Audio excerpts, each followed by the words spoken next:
Hi there, this is Dante, and welcome to the Wrestling Time Post Show. It is Sunday, November 24th, 2024, and tonight I'll be talking about AEW Full Gear.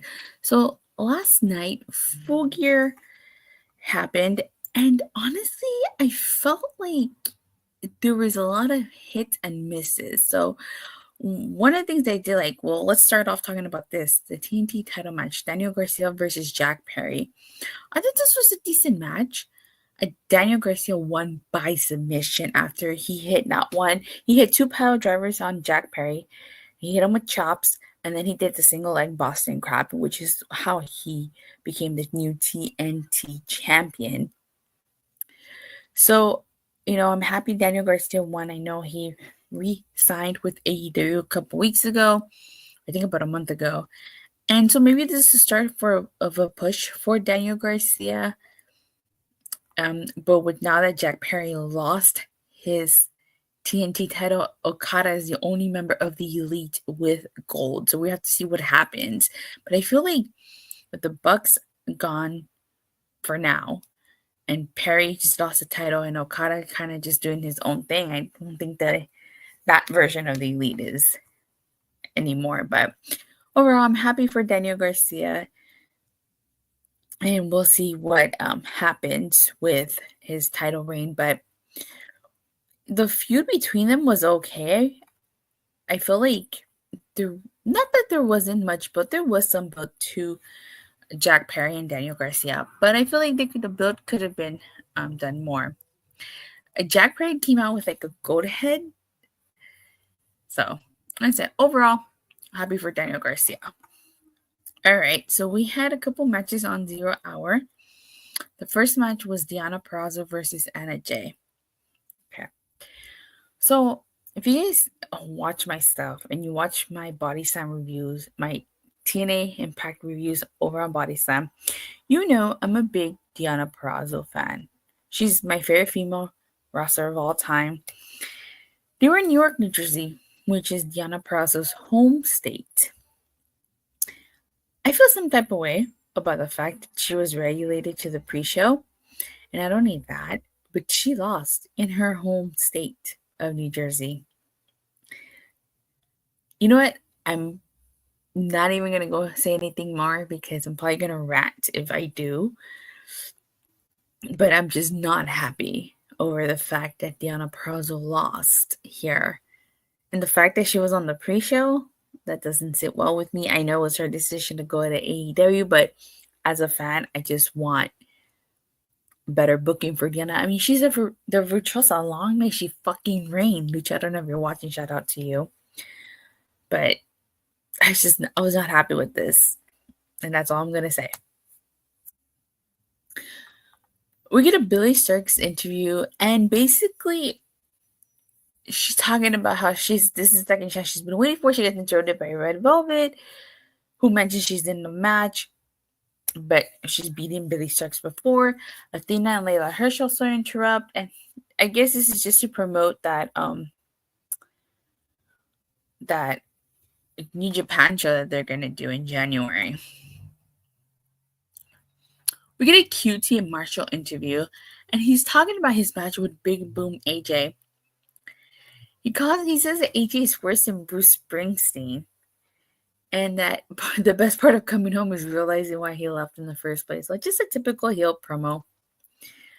We had a 4-way match is Dante Martin versus Komander versus the Beast Mortos versus Buddy Matthews. And I have to say, this was a pretty decent match.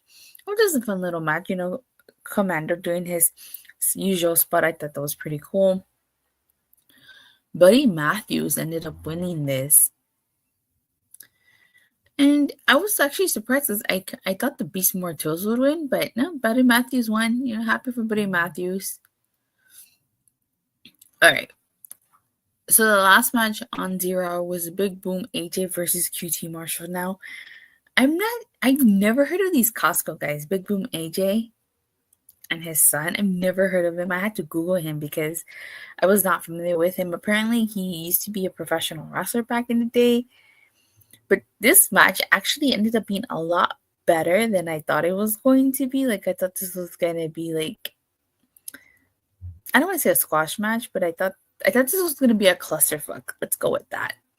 But it was actually a lot better. I still don't know who the Rizzler is, but they were chanting for the Rizzler. Paul White, aka the Big Show, was on commentary for this. But yeah, this was a lot better. I didn't think it was a bad match. It was a pretty decent match. A big boom AJ won with the power boom to a QT Marshall. So overall, not bad. And then the last thing we got on 0 Hour was Mercedes Monè. And she basically told Camille to watch from the back. So I still think that they're setting up Camille to take the TBS title from Mercedes Monè. But the main card kicks off with the 4-way tag titles match. It's Pride Party versus the Outrunners versus Kings of the Black Throne versus the Acclaimed. This was an okay match. I felt like the first two matches, which I'll get into right now, kind of started off like slow, so to speak. And it really picked up after the second match. This match was okay. Private Party was victorious. You got an Orange Cassidy interview, and it's just basically your typical Orange Cassidy interview. He's talking about how Moxley never needed AEW, but guys like him, Private Party wouldn't exist without AEW. And that it means AEW means everything to him, and to Private Party, and to the people. So he was just preparing for his main event match. We have Roderick Strong versus MJF. And honestly, I just felt like because MJF has been away, this match wasn't as strong as it should have been. It was a decent match, but I just felt like, it was missing something. MJF did win by submission after he hit the salt of the earth to Roderick Strong. He grabbed the chair and he, pretty much, I would be surprised if he didn't break Roderick Strong's arm with that. Adam Cole, baby, came out to Roderick Strong's aid, and MJF ran away. Matt Taven, Mike Bennett, and even Kyle O'Reilly came to check on Strong. Kyle shoved Adam Cole, and then Kyle left with Roderick Strong. I feel like Kyle O'Reilly probably blames Adam Cole for what happened to Roderick Strong because of his whole thing with MJF. So, but like I said, they're obviously laying Adam Cole and MJF until World's End. We did TBS title match, Kris Statlander versus Mercedes Monè. This was a really good match. I actually really liked this match. This was one of my favorite matches of the night. I'm not surprised Mercedes Monè won here. Some of the things during this match, she paid homage to Eddie Guerrero. She did the Three Amigos. She did the splash. She bit Kris Statlander's knee. Do you know how Kris Statlander said for Saturday Night Fever? She bit her knee. I've never seen that before. She literally bit her knee. And Mercedes Monè ended up winning this match. So, and she did it all by herself without Camille, which shows she doesn't really need Camille. But I still think with the constant Monè bossing Camille around, and with her just ordering her around, I think it's only a matter of time before Camille turns on Mercedes Monè and she takes that TBS title from her. I think that's exactly where this is going. So, but next we get Jay White versus Hangman Adam Page. Now, Jay White had previously beat Hangman Adam Page. So he was definitely looking to get retribution here. I thought this was a good match. Fortunately for Hangman Adam Page, he was not able to get the win over Jay White. And Jay White ended up being victorious here. One of the things I noticed is Hangman Adam Page was using the ankle lock repeatedly during this match. It was not a move that he normally does. He even did it on the barricade during this match. While Jay White's ankle was wedged between the barricade, he did that there too. But Jay White was victorious, and Hangman attacked Jay White on the ramp. Christopher Daniels came out to try to stop him, and then Hangman attacked Daniel. So I would not be surprised if he gets suspended for that. At least kayfabe suspended.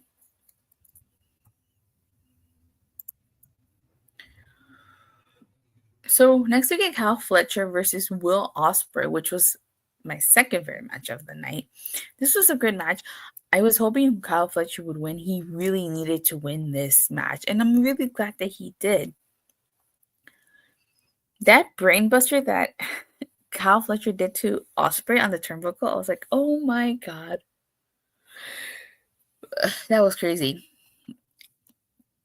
I thought this was going to have a dirty finish, but it ended up having a clean finish, and I'm really glad that it had a clean finish because he could kill Kyle Ospreay. Oh my god, I just botched. Kyle Fletcher decisively beat Will Ospreay. There was no ands or buts about it. He beat him. He did it by himself. Oh yeah, sure. Don Callis distracted the ref. Sure. Oh, no. Oh, my bad. Sorry. Sure, Don Callis is on commentary, but he still did this. He still did this by himself. You know, and then Mark Davis came out and checked up on Will Ospreay. So it seems like Mark Davis is staying with Will Ospreay for now. I really thought he would turn on him and realign with Kyle Fletcher here, but maybe it's only a matter of time. We get Mariah May's championship celebration. Now, this championship celebration has been a couple months in the making since she won the title at All In back in August. And this basically leads to Mariah May attacking Mina. And they both go through the table, and she's like all bleeding from her mouth and stuff. So it seems like Mina is going to be Mariah May's next feud. I kind of thought that maybe Mina was going to be the one to turn on Mariah May, but then you would make Mariah May a face. So I guess in retrospect, it makes sense that it was Mariah May that turned on Mina. But still, I feel like this segment, like you could have done this on Dynamite. You didn't have to do this on Full Gear. I could have just done this on Rampage too.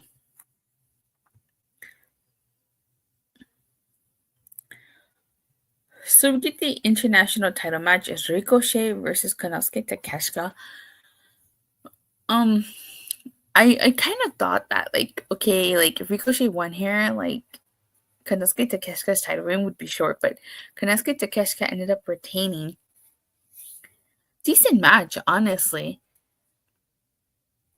But like I said, I think there's so much more Konosuke could do with it.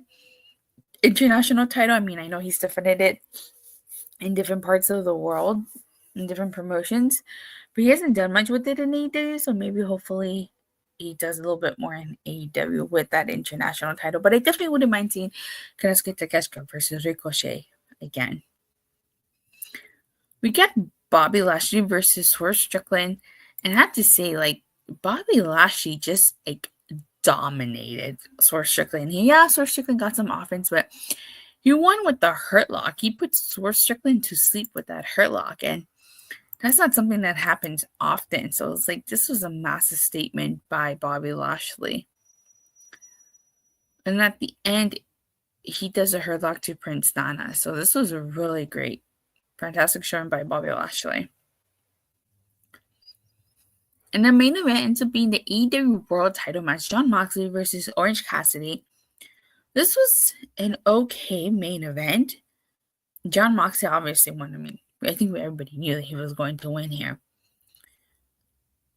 But the ending was so chaotic here because, like, Hangman Adam Page came out and he confronted Jon Moxley. Now, they do have a history, and the last time they fought each other, Hangman beat Jon Moxley.